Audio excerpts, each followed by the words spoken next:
एक युवा नौजवान लड़का था, लेकिन बेरोजगार था। नौकरी के लिए काफ़ी मशक्क़त कर रहा था। तभी उसे किसी कंपनी के तरफ से कॉल लेटर आता है कि कल आपका इंटरव्यू है और आपको आना है।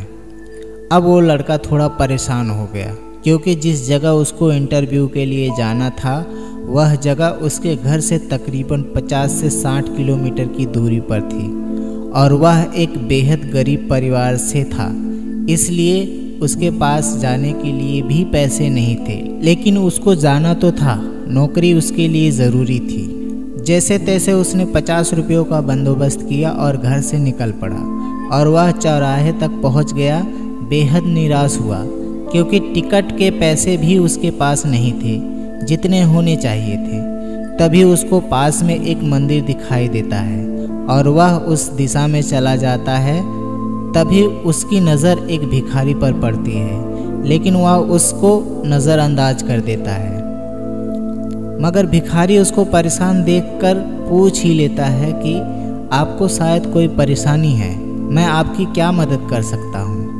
लेकिन वह उसको कुछ नहीं बताता। सोचता है कि ये भिखारी खुद मांग कर खा रहा है, ये मेरी क्या मदद कर पाएगा। लेकिन भिखारी बुजुर्ग था, तो उसके 2 या 3 बार पूछने पर लड़का मजबूर हो गया ये बताने के लिए कि उसको क्या समस्या है। तो भिखारी ने उसको बोला, तुम ये 500 रुपया लो और जाओ अपना इंटरव्यू दो। वैसे भी मैं सिर्फ दवाई के लिए पैसे इकट्ठा करता हूँ और जो बचते हैं उनको दान पेटी में डाल देता हूँ, इसलिए मेरे ये पैसे ज़्यादा काम के नहीं। शायद तुम्हारी कोई मदद कर सकूँ तो मुझे भी खुशी मिलेगी।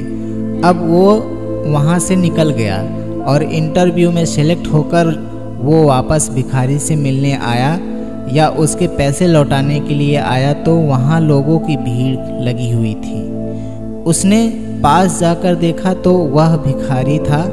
लोगों ने कहा इसके पास दवाई के पैसे नहीं थे, इसलिए आज की दवा ना ले पाने की वजह से ये आज चल बसा।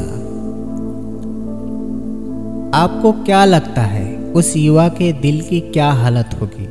वही जो अभी हमारी हो रही है। किसी भी काम को करने या किसी लक्ष्य को हासिल करने के लिए मार्ग में हजारों कठिनाइयों का सामना करना पड़ेगा। अगर ये सोचकर हम आगे ही ना बढ़े तो और हो सकता है रास्ते में कोई हो जो हमारी मदद के लिए बैठा हो।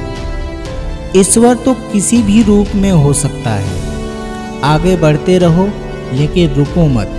अगर आप रुक गए तो फिर संभावनाओं का अंत हो जाएगा। जब संभावना नहीं होती है तो आप ही बताइए कि क्या होगा। आपको ये कहानी कैसी लगी? कमेंट के माध्यम से हमें बताएं।